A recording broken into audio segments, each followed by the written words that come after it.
সকলকে জানাচ্ছি কৃষ্ণপ্রীতি শুভেচ্ছা অভিনন্দন। প্রিয় ভক্ত সজ্জন এবং প্রিয় বন্ধুগণ, ছোটোবেলা থেকে সরস্বতী পূজা কাটাই। আর আমি সরস্বতী পূজা করতে খুব ভালোবাসি। ছোটোবেলা থেকে উল্লাস এই ফেস্টিভ্যালটা দৃঢ়ভাবে আমি করি এবং আগে নিজে নিজেই করতাম। তো এখন আমরা বাড়িতে আসছি, শুধু ছোটো ছোটো ছেলেমেয়েরা, ভাই বোনেরা এবং বাতিজি সবাই মিলিত হয়ে আমরা পুজো উদযাপন করছি মাতা সরস্বতী।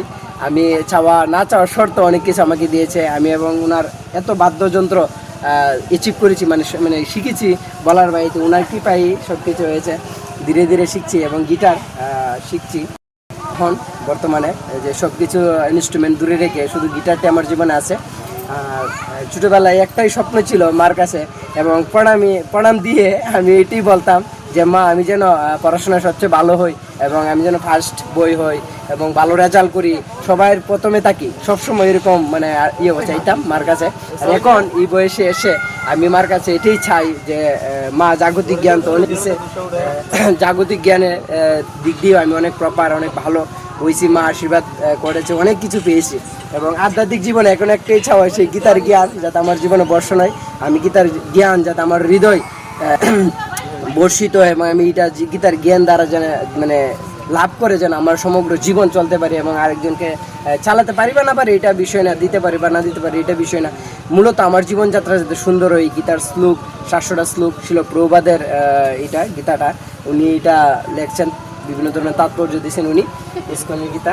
যাই হোক, আশা কীরকম লাগলো এই পূজাটা আমরা যে করলাম। আমার বোন অনেক সুন্দর সেবা করে, ও সবসময় থাকে আমাদের সাথে। পূজার যত আয়োজন ও সবসময় আমাদের সাথে সহযোগিতা করছে এবং আমরা অনেক খিচুড়ি রান্না করলাম সকালবেলা এবং আরও কত আইটেম, কত কিছু মা সরস্বতীর পুজো উদযাপনে অনেক সুন্দর টিকি করছি আমরা। বৌদি, ভাই এবং বাতিজি, বোন সবাই মিলিতভাবে সব কিছু আনন্দ করছি। পূজা এত সুন্দর হয়েছে বলার বাহিরে, আনন্দ করছি। বাইরে থাকলে হয়তো, সিলেটে থাকলে হয়তো ভালো আরও বড় পূজা দেখতাম বা বড় কিছু করতাম। মাধবপুরে অনেক বড় পুজো হইতো। আনন্দটা মূলত এইখানে সবচেয়ে বেস্ট হয়েছে এবং ভালো লাগছে। তো আশা কিরকম লাগলো পূজার ফেস্টিভ্যাল? ওই যে ক্যামেরার সামনে ওই যে গিটার মা আসলে খুব আকাঙ্ক্ষা আমার কাছে। গিটারটা আশা করি কিছুদিনের মধ্যে শিখে ফেলবো। সবাই প্রার্থনা করবেন যাতে গিটারটা শিখতে পারি। মার কাছে একটাই চাওয়া, আসলে আধ্যাত্মিক জীবন যাতে কৃষ্ণ সেবা করতে পারি, ভগবানের সেবা করতে পারি।